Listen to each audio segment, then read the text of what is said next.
Coach will make an opening statement, then we'll take player questions, and we'll take coach questions. Yeah, I just credit to Duquesne, man. They just kept coming. Every time we got, where I thought we were about to kind of make a run, they got the free throw line, they got a three. Got Bordas and Blackford really made us work. They executed their stuff. But just really proud of the way our group stuck together. I mean, they were the ones communicating in the late huddle. They were the ones, knowing that we've been in these kind of situations, knowing how many possessions were left, and then the way they executed some of the traps and the aggressiveness defensively at the end of the game, at the end of overtime. And then, not only did they do that, but then they converted on the offensive end. So just really proud of the team effort. I thought, had multiple people come up really big for us. And even like you look at Mac Pettinelli and only 3 points, but 6 rebounds, 3 steals, and she set a great screen on the last play that freed things up. So just really, really pleased with the way our group all did what they needed to help the team be successful. Lacey, have you made a game winner before?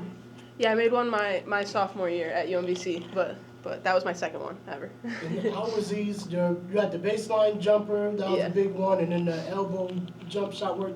How were you able to get free for it, especially the game winning shot? It was probably time and place, like the circumstances. I knew we had to make a shot, but we're not there without Kylie getting the big and one at the end. So. And she made the free throw. Yes. For either of the players, I want to ask. Coach mentioned that every time you guys started to make a bucket or chipped away at the lead, Duquesne came back with a response. What were some of the things that were said either in huddles and timeouts or just late in game where you were able to come up with a response to the response?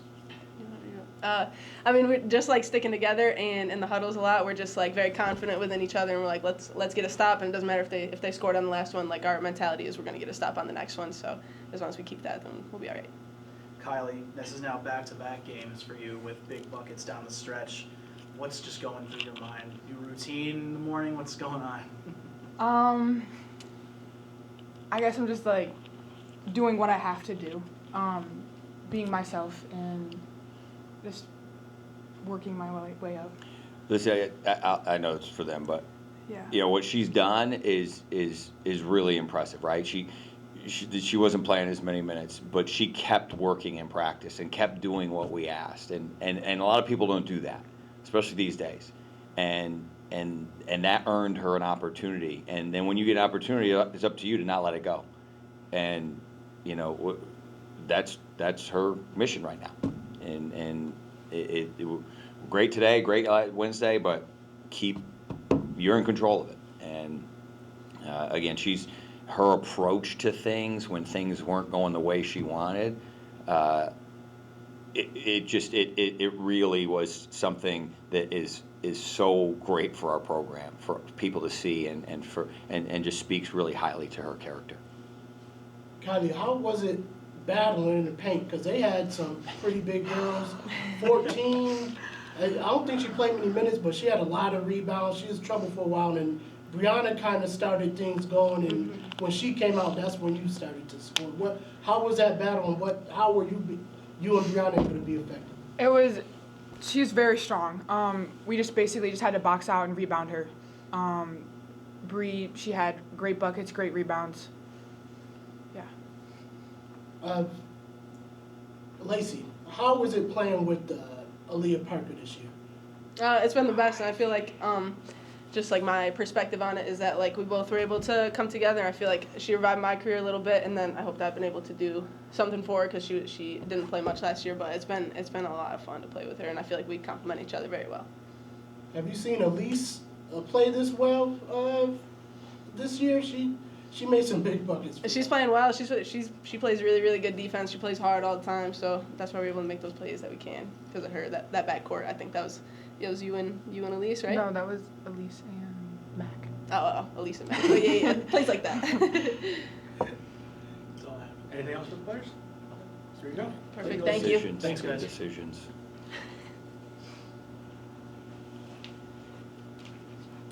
Coach, I want to ask just first off, in pregame media, you mentioned how you wanted to see a response to a win as opposed to a response to a loss. You you got your win. I have to imagine not necessarily the way you maybe envisioned it going, but you pulled it out in the end. What did you just overall see? Yeah, I mean, I thought, and again, that we start well and then we kind of lull, and obviously basketball's a game of runs. I was the third quarter. I think it was the third quarter, but we had finally taken, I believe, a 1-point lead, and then we gave up a 3 in transition. We gave up a 3 on an offensive rebound, and we gave up another score on an offensive rebound. So it was like a 7-0 run or 8-0 run that nullified what we just worked for, and that's the stuff that we are in control of. That we win the rebound, don't get lost in transition. So but on the flip side of that, it showed great maturity and togetherness to not get rattled as a coach. It's a little frustrating as they're making we get there and then they make the shot. We get there, they even banked that one in, right? We played great defense and they banked that one in, but to our kids' credit, we stayed together and we executed on both ends, specifically in the last minute of the game and the last minute overtime. 52 points from Blackford and Bordas combined. I think the next highest was 6 for Ford there. What were those two doing, or what did you see those two doing on the offensive end, or their offensive end, that just kind of created problems? Yeah, I mean, it's early. 30 does two things. I mean, she does a lot of things really well, but she backs up off her dribble, like she just kind of lulls you and then backs up and shoots it. But where we got beat, I think at least 2, maybe 3 times, is as she came off the screen, we came out and thought that we were good at the 3-point line. Meanwhile, she was 3 feet behind the 3-point line. She's pretty good at that shot. So I think that was 3 of them. And then Blackford did a really good job. She got 1 when we reacted to the ball. She got 1 in transition. She got 1 on an offensive rebound. She got that late bank one. She was 7 for 14. Between they're 12 for 28 from 3. Those two. We survived that. They did a really nice job with that. As of late, you've mentioned how it's just a matter of that late game execution, those late game plays against Davidson last time, now against Duquesne here. You've been able to not only just kind of survive and coast over the finish line, you've been able to kind of emphatically, win these last two games at the very end. What does that say about the maturity and the growth of this team, that they're able to see that 5-game losing streak, know what the problem is, and fix it?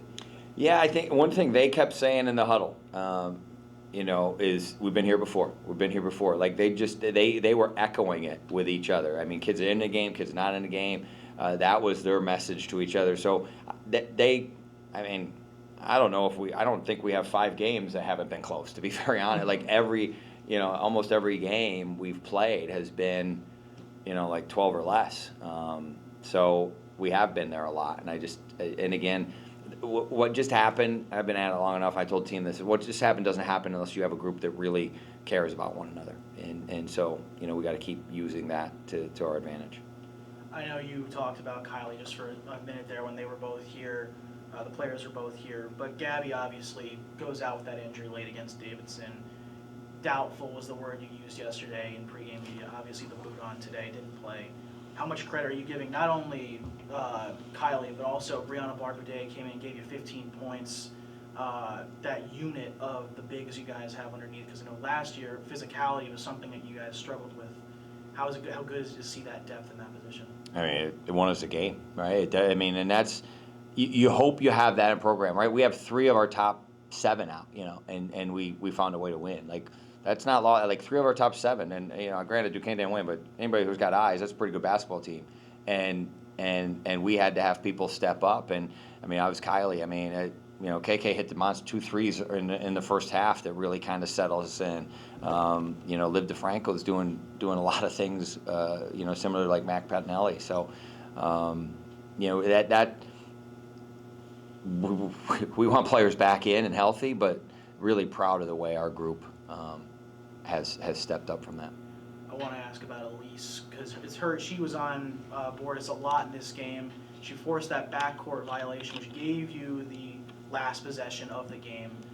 What have you just seen from her? Maybe not even just the scoring that she provided, the spark with those threes, but also defensively, she's a lot of times on the best guard that they have. Yeah, right. That 3 she hit was huge. It was a 6-point game. I think she hits that 3, and that just, we saw it go in. But I've said this, but Elise is determined. Like, Elise is determined, and she's gonna keep coming.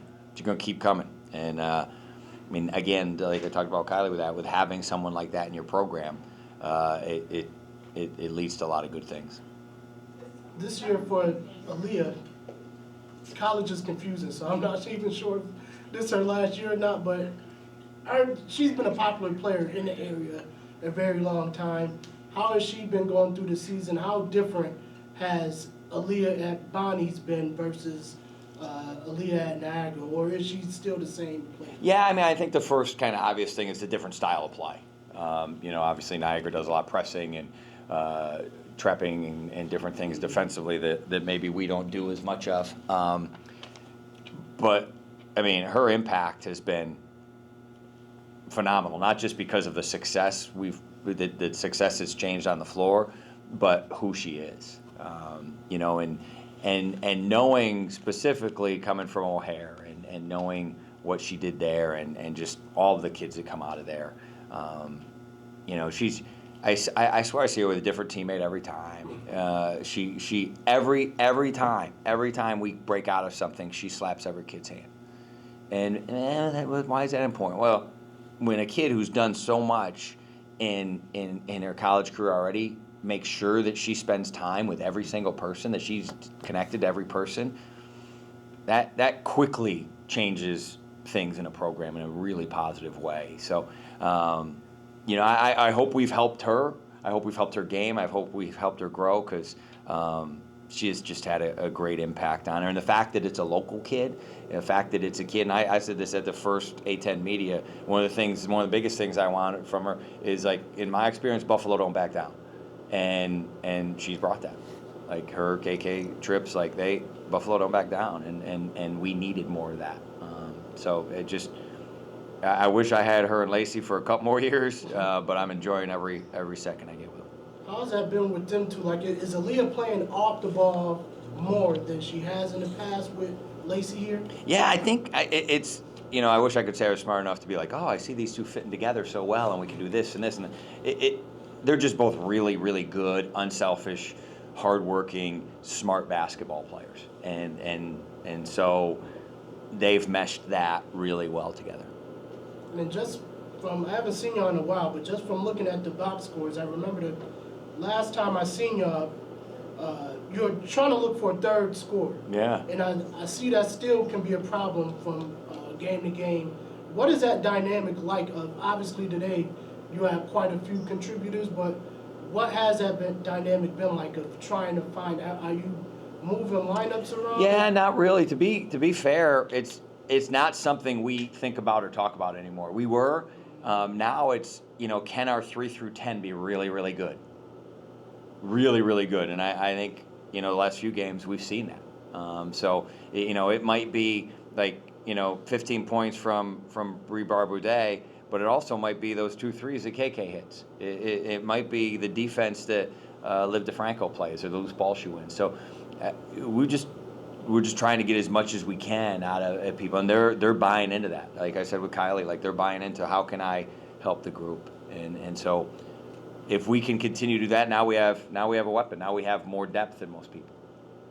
And the last shot, or Drake Lacey's game-winning shot, can you speak to after the turnover? What did you want? I'm guessing Lacey was probably who you wanted to get the ball to. Yeah. How did that play go? Yeah. So 30 seconds pretty fast.